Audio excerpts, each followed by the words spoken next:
Alors bonsoir ou rebonsoir à tous. On va reparler du Meshtastic. Cette fois-ci, on va faire communiquer deux nodes ensemble, voire même trois, parce qu'il y a aussi celui qui est sur le toit de la maison, avec un petit panneau solaire. Donc je vais vous montrer ce soir comment fonctionne un petit peu l'interface de base de ce que l'on appelle en fait l'interface client. Donc en fait c'est l'interface qui va nous permettre de faire les actions de base via notre node en fait, hein.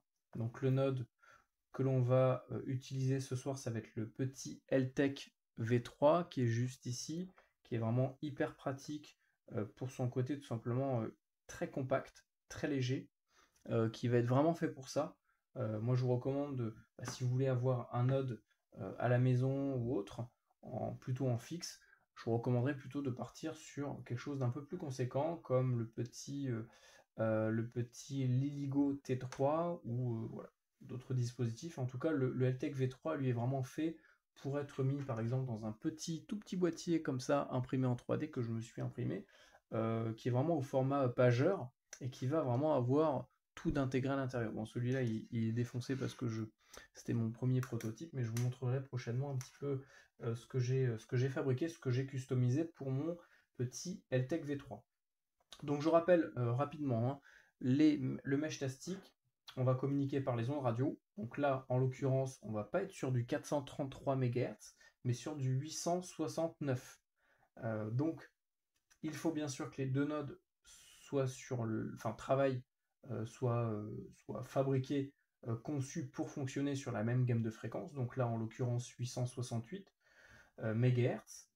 Et il faut qu'ils soient réglés sur le même protocole, la même norme. C'est-à-dire que vous allez en avoir différents. On va les voir dans l'interface. La norme qui va être réglée par défaut sur votre mesh, ça va être le long fast. Moi, je vous recommande de rester sur le long fast parce que c'est ce qui va justement vous permettre d'être compatible avec tous les autres nodes que vous allez croiser selon où vous allez être. Voilà. Et plus il y aura de nodes compatibles entre eux dans la même zone, et plus ça rendra efficace et résilient et fiable le réseau de communication mesh. Donc, le petit Liligo TDEC, que vous connaissez peut-être déjà, je vous l'avais déjà rapidement présenté, qui est vraiment semblable à un petit BlackBerry, mais c'est pas un BlackBerry, c'est un petit node tout en un. Donc là, on a l'application Meshtastic, hein, donc vous allez sur le Play Store où vous voulez Meshtastic. Une fois que c'est fait, vous allez activer le Bluetooth, puisque là, on va communiquer par Bluetooth avec notre node, qui lui-même, après, va communiquer sur le 868 au niveau des ondes radio. Donc, une fois qu'on est là, on va arriver sur l'interface de base. Donc, je ne sais pas si vous allez bien voir, je vais rapprocher un peu le téléphone de la caméra. Voilà. Donc, on va venir y ajouter un nouvel appareil. Alors je crois qu'il faut d'abord associer, donc on va dans Bluetooth, on fait associer un nouvel appareil. Là on va chercher un petit peu ce qu'on a à proximité. Donc A2B4 c'est celui-là. Je sais pas pourquoi mais ça lui change à moitié le nom. Il s'appelle à la fois TDEC ou F341 je crois, mais il s'appelle également A2B4. Ah non, non pardon, A2B4 c'est lui. Donc c'est bon. Lui, c'est 5, 9, 7, 8, je crois. Donc, à mon avis, c'est celui-là, A2B4. Donc là, on va avoir une demande d'association. Donc là, ici, vous voyez qu'on a un code de validation. Donc c'est un code unique, hein. Je m'en fous, je peux vous le montrer puisqu'il va changer. Donc, une fois que c'est bon, on tape le même code. C'est pour vérifier que on est bien l'utilisateur du node. C'est pas quelqu'un qui essaye de hijacker notre node à distance. Alors, on valide. Là, on associe pour la première fois le node avec notre téléphone portable. Donc lui, il s'éteint, c'est pas grave, hein, c'est pas gênant. Normalement, c'est bon. On va pouvoir retourner sur l'application Meshtastic. Et là, normalement, eh ben là, on ne le voit pas. Peut-être qu'il faut un petit moment. Peut-être que si on relance l'application. Donc, je vais relancer l'application. Alors, peut-être ajouter. Non.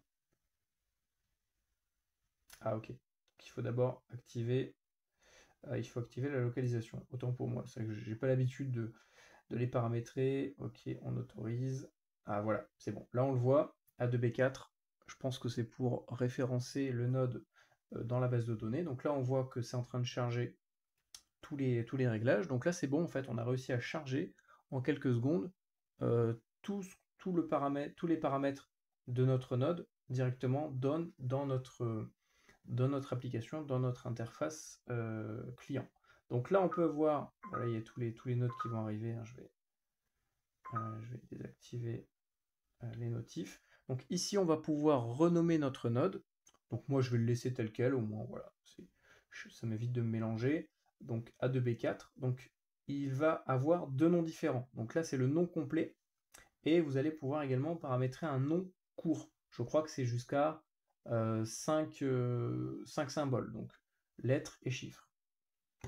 Donc ici, on va pouvoir voir sur l'écran en direct les messages que nous recevons également sur notre interface utilisateur. Donc on va faire après, on va communiquer juste après avec le node qui est à la maison, qui est connecté sur un autre smartphone dans la maison. Donc là, on voit bien qu'on est sur la norme EU pour Europe 868. Et ici, on voit bien qu'il y a un petit nuage avec un V à l'intérieur. Ça, faites bien attention à ça. Moi, au début, je faisais pas gaffe. Et c'est ce qui vous permet de savoir si le client, l'application est bien connectée à votre node. Je vais vous montrer un petit peu d'abord, on va naviguer ici. Ici, on a les différents canaux que nous allons créer, ajouter à notre application. Donc là, vous pouvez tout à fait créer votre canal privé pour votre groupe et vous allez donc leur envoyer soit l'URL du canal pour qu'ils aient vraiment tous les paramètres déjà de préconfigurés, on va dire. Ils ont juste à le valider. Ou alors, vous pouvez scanner le QR code. Donc, moi, je vais rien faire de plus, mais voilà, il faut juste en rajouter. Donc, moi, par défaut, vous voyez qu'il y a Longfast. Donc, Longfast, c'est à la fois la norme sur laquelle je vais fonctionner, c'est celle qui est par défaut sur les appareils. C'est un petit peu comme si j'étais en train de vous dire, bah voilà, par exemple, les images SSTV, bah, il y a Robot 36, Robot 72, Papa Delta 90. Voilà, tout ça, c'est des normes différentes, mais ça reste de l'image SSTV. Bah là, c'est pareil, on est sur du Meshtastic, mais il y a différentes normes qui vont avoir chacune leur particularité. Par défaut, tout le monde est en Longfast. C'est ce qui va vous permettre d'être le plus compatible possible avec les autres. Donc par défaut, vous allez également avoir le canal Longfast qui sera réglé dans votre appareil juste ici. Et là, vous allez pouvoir y retrouver tout le monde. Puisqu'on va pouvoir également se connecter à Internet. Ça, on y reviendra dans une autre vidéo parce que c'est une vidéo à part entière. On va également pouvoir interconnecter notre node sur le réseau Internet pour pouvoir à la fois communiquer en local et aussi par Internet. Donc les deux fonctionnent à la fois ensemble et séparément. C'est-à-dire que si Internet coupe, bah c'est pas grave, vous pouvez continuer de fonctionner en local exactement pareil, avec les mêmes appareils, sur les mêmes fréquences, les mêmes canaux de discussion, rien ne va changer. Celui-là, je l'avais paramétré pour le faire fonctionner par Internet, et donc là, on peut voir un petit peu les discussions. Donc là, on a des anglais, voilà, généralement, c'est de l'anglais, puisque Longfast, en fait, c'est un canal international, mais pour la France, celui qu'il va falloir régler, je vous ferai une autre vidéo là-dessus, ça va être le canal France. Donc là-dessus, il y a moins de monde, mais je vous recommande vraiment de venir là-dessus. Ça va nous permettre vraiment de nous retrouver que entre francophones, et ça nous évite voilà, de communiquer avec des gens qui sont à l'autre bout du monde. Il n'y a pas trop... Ça peut être marrant si vous aimez le contact comme ça, si vous aimez l'international, etc., discuter avec des gens à l'étranger, il n'y a aucun problème, mais voilà, ça peut vite devenir chiant parce que bah, franchement, sur Longfast, ça spamme pas mal. Des fois, moi, en 2 heures, j'ai 10 000 messages en attente. Vraiment, sans déconner. La dernière fois, j'ai passé vraiment 5 minutes à scroller pour les faire défiler. Alors, il y a des jours où c'est calme, des jours où c'est pas calme. Donc ici, vous allez retrouver eh bien, tous les nodes qui sont soit à proximité autour de chez vous, ou bien par Internet. Donc là, par Internet, ça sera toujours le protocole MQTT. Quand vous voyez MQTT, je crois que ça c'est un français d'ailleurs, celui avec le burger, là, je l'avais déjà vu sur un forum. Donc là, vous voyez que A2B4, bah, c'est lui. lui, il n'est pas marqué en MQTT. Alors, ils vont également vous afficher votre node comme si c'était un autre node, hein. C'est tout à fait normal. Moi, sur le TDEC, ils me mettent Y34P en tant que node, mais en fait, c'est lui, hein. Si vous regardez, 69%, c'est lui. Voilà, c'est cet appareil. Donc là, c'est pareil. En haut, vous allez avoir votre node A2B4 et en dessous, vous allez voir tous les autres. Donc si je déconnecte Internet, là, je vais être uniquement en mode hors ligne, on va dire, juste en mode local. Et là, je pourrais voir uniquement voilà, les nodes qui sont à proximité de où je suis. Donc chaque node envoie deux types de messages différents par défaut. C'est un peu leur balise. C'est-à-dire que régulièrement, ils vont transmettre un message à l'ensemble des nodes qui sont à proximité. Donc il y a un message que eux ils appellent de télémétrie. Donc en fait, c'est ça qui va vous permettre de connaître tout simplement le pourcentage de batterie d'un dispositif. Donc ça c'est pratique si par exemple, moi par exemple pour le node qui est sur le toit, ici je vais pouvoir vous suivre tout au long de la journée. Sur F3CC, je vois que là ma batterie est à 49% et c'est à 3,72 volts. Voilà, donc ça c'est message de télémétrie, et un deuxième message, c'est juste un message de signalement pour donner l'indicatif et le positionnement.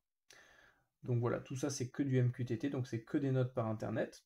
Mais voilà, en fait, ça permet aussi de s'entraîner si jamais vous n'avez pas de node à proximité. Activer le mode MQTT par internet, ça peut être pratique pour justement pallier à un manque de stations à proximité, puisque pour le moment, on va en reparler, mais voilà, ça commence à peine à arriver en France, donc il faut le temps forcément qu'il y ait des nodes qui s'installent, etc. Et c'est aussi votre rôle de les installer. C'est qu'on est tous, on fera tous, en fait, tous nos nodes sont à la fois des clients pour donc discuter avec notre application et les ondes radio, mais également peuvent servir de point de relais pour les autres nodes. Donc en fait, c'est tout un écosystème. Donc voilà, là ici vous allez retrouver la liste de toutes les stations, et ici vous allez avoir la carte qui va vous permettre d'afficher toutes les stations. Donc vous allez également pouvoir paramétrer la localisation des stations de votre node en fait. Alors moi, le node qui est sur le toit de la maison, je crois que j'ai mis 10 km à peu près. Parce qu'on peut régler 10 km de différence entre la vraie position et la position qui sera donnée sur la carte. Donc ça, vous pouvez régler la distance si vous ne voulez pas donner la position exacte de où vous êtes. Ça peut se comprendre si même vous êtes en voyage ou autre. Voilà, vous n'avez pas forcément envie qu'on vous trace au mètre près. Donc ça peut être paramétré, il n'y a aucun problème. Donc là, ici, on va pouvoir, par exemple, si je vais en Allemagne, je vais pouvoir voir qu'il y a BRCB, il y a 11 minutes, il est à telle position géographique. Et donc ça va vous permettre, on va reparler des cartes, ça permet en fait à la fois pour vous de connaître un peu tous les nodes qui à proximité, mais également de pouvoir, parce que là vous allez passer par le serveur Meshtastic, parce que par défaut vous allez être paramétré, être réglé pour faire transiter, lorsque vous passez par internet, toutes les données, toutes les infos par le serveur Meshtastic. Donc en fait c'est une sorte de routage. Et donc lui après derrière, le service Meshtastic, si vous autorisez l'affichage de la position de votre node, sur le site, je vous montrerai, je vous mettrai le lien en description, vous allez pouvoir afficher tous les nodes partout en Europe. Et donc, si le vôtre, vous autorisez de le faire, vous allez pouvoir le voir sur la carte. Donc ça permet aux autres de savoir que, tiens, il y a un node qui est pas loin de chez moi, sur telle fréquence, sur tel canal, enfin sur tel channel, et vous allez pouvoir faire des tests, essayer de rentrer en communication avec lui, ou au moins, ou tout du moins s'en servir en tant que relais. Voilà, donc là c'est la carte, hein, tout simplement, et là on revient un petit peu à l'interface de base du canal. Donc après vous pouvez, si je ne me trompe pas, ça doit être la option du canal. Dans modifier, on va pouvoir ajouter un canal. Donc là vous pouvez créer votre canal, on peut l'appeler test camembert par exemple. Voilà, je vais pas le faire, mais après vous avez le PSK. PSK c'est la clé de chiffrement. Donc par défaut ils vous en mettent une aléatoire qui est relativement solide. Après si vous voulez en mettre une autre, c'est à vous de voir. et vous pouvez donc activer ou désactiver le positionnement et le téléchargement, enfin le uplink et downlink tout simplement. Donc ça généralement, je crois que c'est par internet. J'ai pas encore très bien saisi à quoi ça servait. Une fois que vous l'avez paramétré, vous faites envoyer, et là, hop, ça envoie le paramètre au node, et lui va prendre en compte la modification et va redémarrer. Donc à chaque modification, par contre, le node va redémarrer. Alors, ça prend 10 secondes, c'est pas très grave, mais voilà, sachez-le, ne vous étonnez pas si vous êtes dans les menus, si votre node fait que redémarrer, c'est tout à fait normal, parce qu'à chaque fois, vous allez lui envoyer l'information, c'est pas en direct, hein. Donc là, vous allez d'abord paramétrer l'application, et après l'application, elle va donner l'ordre au node de se paramétrer comme vous l'avez mis sur l'application. Donc à chaque fois, hop, lui il prend en compte, il redémarre, etc., etc. Voilà un petit peu au niveau de l'interface de base. Donc vous voyez que dans Longfast, là, ça teste, oui, ça communique un petit peu.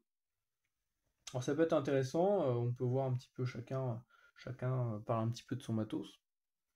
Et puis voilà, hein, il y a pas mal de Français de temps en temps, enfin, ça dépend des moments, mais franchement, vraiment, je vous recommande de vous mettre sur le canal France. Je vous montrerai dans une autre vidéo comment le paramétrer correctement. Et vraiment, je vous invite tous à venir sur le canal France. euh, Parce que Longfast, franchement, au bout d'un moment, c'est pénible, quoi. Si vous êtes en MQTT, ça va être que toute la journée des messages, des messages, des messages. Ça peut vite devenir chiant. Voilà. Donc après, c'est chacun fait comme il veut.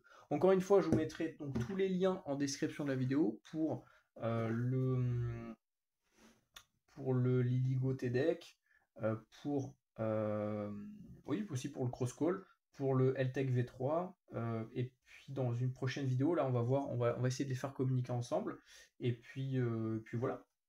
N'hésitez pas à poser vos questions, passez par les liens en vidéo. Si vous voulez soutenir mon travail, il y a le petit Tipeee, c'est important, c'est ça qui me permet de continuer ce que je fais, et je vous dis à très bientôt.